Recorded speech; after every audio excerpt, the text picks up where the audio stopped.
पंचकन्या कौन है जो आधी ब्याही और आधी कुंवारी थी? रामायण का अद्भुत प्रसंग।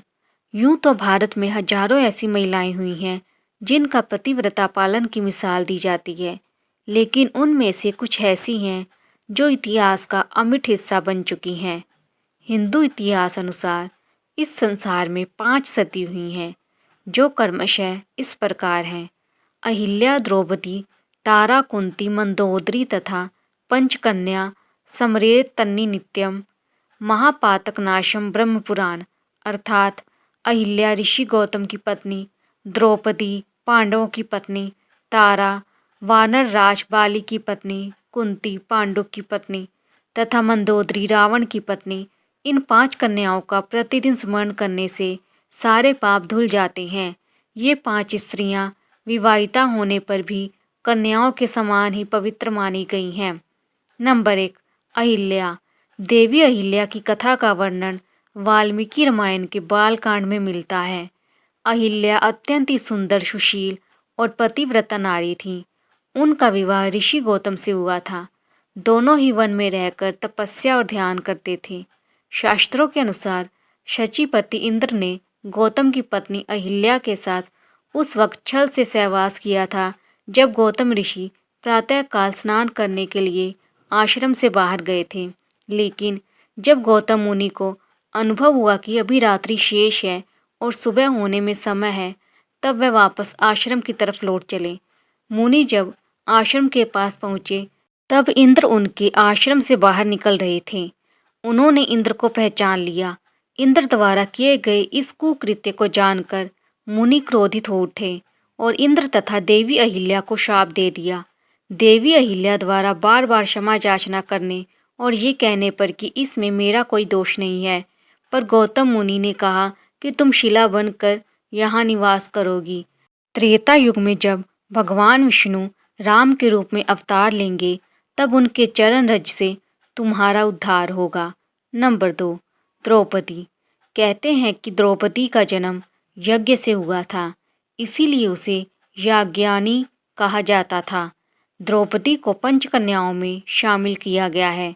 द्रौपदी अत्यंत धीरजवान, पवित्र और महान महिला थी।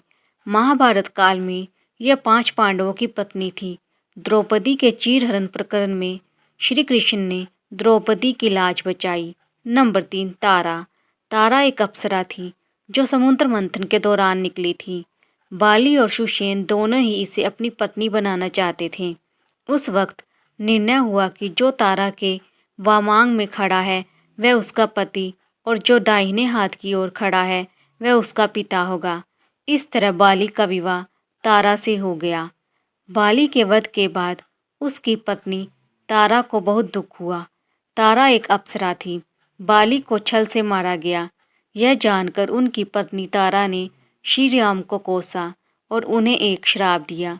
श्राप के अनुसार भगवान राम अपनी पत्नी सीता को पाने के बाद जल्द ही खो देंगे।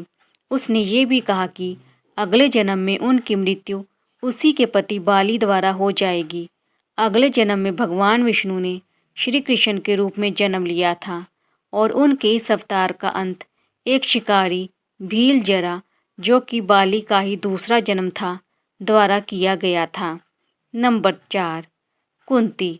यदुवंशी राजा शूरसेन की पृथा नामक कन्या और वसुदेव नामक एक पुत्र था। पृथा नामक कन्या को राजा शूरसेन ने अपनी बुआ के संतानहीन लड़के कुंती भोज को गोद दे दिया। कुंती भोज ने इस कन्या का नाम कुंती रखा। इस तरह पृथा अर्थात कुंती अपने असली माता पिता से दूर रही। जैसे दशरथ ने अपनी पुत्री शांता को अंग देश के राजा रोमपद को गोद दे दिया था, कुंती अपने महल में आए महात्माओं की सेवा करती थी। एक बार वहाँ ऋषि दुर्वासा भी पधारे।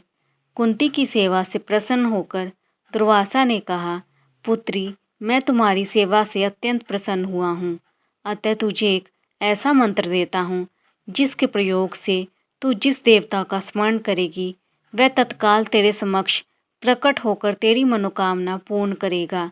इस तरह कुंती को एक अद्भुत मंत्र मिल गया। कुंती का विवाह हस्तिनापुर के राजा पांडु से हुआ था। कर्ण सहित कुंती के युधिष्ठिर, अर्जुन और भीम नामक 3 और पुत्र थे। नकुल और सहदेव पांडु की दूसरी पत्नी माद्री के पुत्र थे। नंबर 5, मंदोदरी। पंचकन्याओं में से एक मंदोदरी को चीर कुमारी के नाम से भी जाना जाता है। मंदोदरी राक्षस राज मयासुर की पुत्री थी। रावण की पत्नी मंदोदरी की माँ हेमा एक अप्सरा थी। अप्सरा की पुत्री होने की वजह से मंदोदरी बेहद खूबसूरत थी। साथ ही वह आदि दानव भी थी। भगवान शिव के वरदान के कारण ही मंदोदरी का विवाह रावण से हुआ था। मंदोदरी ने भगवान शंकर से वरदान मांगा था कि उनका पति धरती पर सबसे विद्वान और शक्तिशाली हो। मंदोदरी से रावण को जो पुत्र मिले उनके नाम हैं मेघनाथ, महोदर, प्रहस्त, विरूपाक्ष, भीकमवीर।